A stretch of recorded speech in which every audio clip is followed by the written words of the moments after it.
आग लगी गांव में और धीरे धीरे आग वो फैलती चली गई। जब आग लगी तो सब अपने प्राण बचाने के लिए भागे। स्वाभाविक है वो भी भागेगा, लेकिन वो भागेगा कैसे, क्योंकि उसका शरीर तो हिल भी नहीं सकता था। घर के लोगों को याद भी नहीं रहा, आग इतनी तेजी से फैली कि घर के लोग अपना प्राण बचाने के लिए भागे। किसी को होश नहीं रहा कि वो व्यक्ति जो खाट पे पड़ा है वो तो असहाय है। लोगों ने देखा, गांव के लोगों ने देखा कि जो 4 सालों से हिला भी नहीं था वो भागा जा रहा था, क्योंकि वो समझ गया कि कोई मेरी सहायता नहीं करेगा।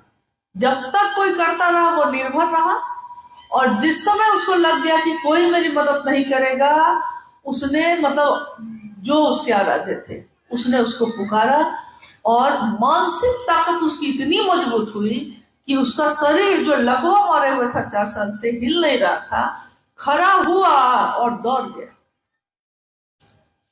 मन के हारे हार है, मन के जीते जीत।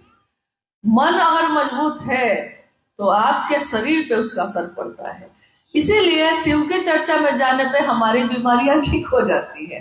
तबीयत खराब है, घर में पड़े हुए हैं, कोई जबरदस्ती आके बुला के ले जाता है, और जब लेकर चला जाता है तो वहां जाके हम लोग एकदम ठीक हो जाते हैं। फिर घर आते हैं तो फिर बिस्तर पकड़ लेते हैं।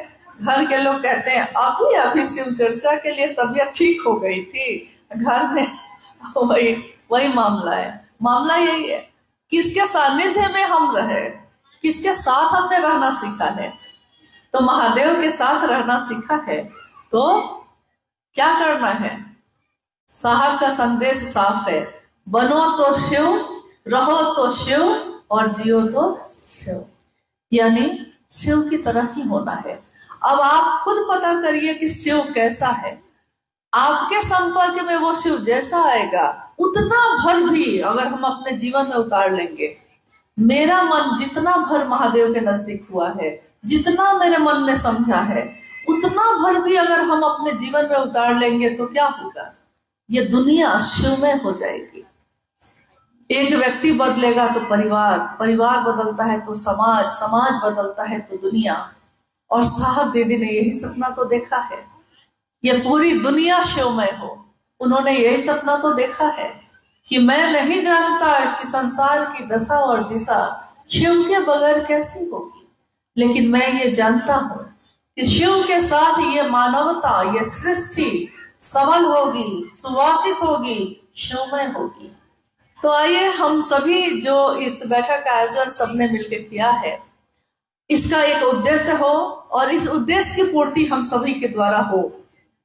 कभी ये मत सोचिए कि दूसरा करता है तो मुझको करने की क्या जरूरत। भोजन एक आदमी बनाता है लेकिन खाना सबको पड़ता है। अब भोजन भले कोई बना दे, लेकिन बिना खाए आपकी भूख खत्म नहीं होती। इसी तरह महादेव के लिए कोई आगे बढ़े अलग बात है, लेकिन उस महादेव से मेरा रिश्ता है, आपका रिश्ता है, जितना भर है। और आप करिएगा एक, आप चलिएगा 1 कदम और वो 100 कदम चलता है। वो शिव हजार हजार पांवों से चलता है।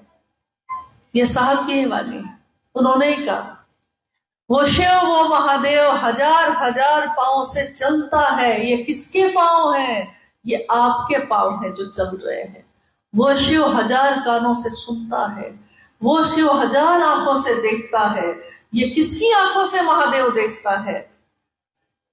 वो उसी की आंखों से देखता है जिसको उसने बनाया है, जो उसके द्वारा बनी हुई रचना है। ये दुनिया, इस दुनिया में रहने वाले लोग, और ये दुनिया कौन है? ये महादेव की दुनिया है। इस दुनिया में हम और आप रहते हैं, लेकिन हमारी आपकी दुनिया में वो महादेव नहीं रहता। साहब की पीड़ा का यही एक कारण है, वो महादेव हमारी दुनिया में क्यों नहीं रहता। हम तो उसकी दुनिया में रहते हैं, और उसने कोई शिकवा नहीं किया, कभी कुछ नहीं कहा। आइए हम सभी शिव के शिष्य अपने गुरु शिव की स्थापना, अपने गुरु शिव का झंडा बुलंद करने के लिए आगे बढ़े। अब इस बढ़ने में, शरीर में हम आए हैं तो हमारी मौत होगी, मेरी भी होगी, आपकी भी होगी, होनी ही है, तय है। जन्म लिया है तो जाएंगे ही जाएंगे। लेकिन आपने देखा है, अगर देश का झंडा बुलंद होता है, एक सिपाही अगर गिरने लगता है तो दूसरा सिपाही उस झंडे को थाम लेता है, गिरने नहीं देता। तो हम सब की भी मौत होती रहे, लेकिन मेरे महादेव का झंडा बुलंद रहे। हम अपनी पीढ़ी को ऐसा बनाए, हमारे बच्चे आगे बढ़े, हमारे बाद आने वाले गुरु भाई गुरुबान आगे बढ़े, ताकि वो महादेव का काम आगे बढ़ाए। इसके लिए दिल बड़ा करना होगा, दूसरों के लिए रास्ता देना होगा। दूसरों का रास्ता रोक कर हम खड़े हो जाएंगे तो वो